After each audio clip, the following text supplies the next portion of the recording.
Bruit constant, coupure d'eau, augmentation du prix de l'électricité, habiter près d'un data center ou centre de données en français est devenu invivable pour de nombreux Américains. And we built our dream home so I could raise my 5 small children. And nobody's here to protect me.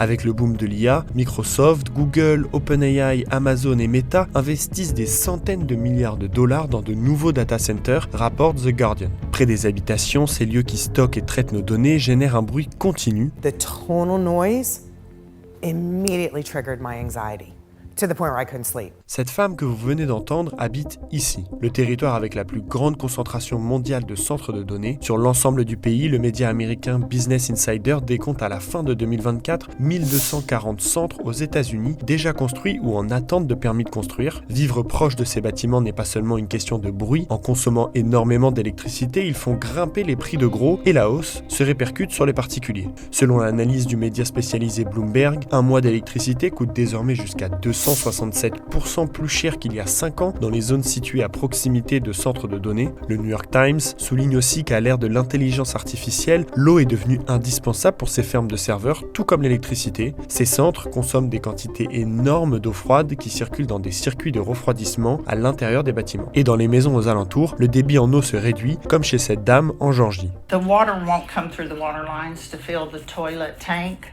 so I have to fill it with a bucket of water. L'arrivée de nouveaux centres de données dans plusieurs territoires est désormais devenue un enjeu politique. Dans tout le pays, les démocrates s'emparent des inquiétudes soulevées par les centres de données et la hausse des prix de l'électricité. C'est par exemple le cas en Virginie lors de l'élection du gouverneur en novembre. Abigail Spanberger, la candidate démocrate qui a remporté le scrutin, en avait fait un enjeu dans son programme. Nous ferons en sorte que les centres de données ne fassent pas grimper les factures d'énergie en Virginie. Pour le New York Times, ces arguments de campagne mis en avant par les démocrates devraient faire des émules lors des élections de mi-mandat de 2026 où les députés et une partie des sénateurs seront élus.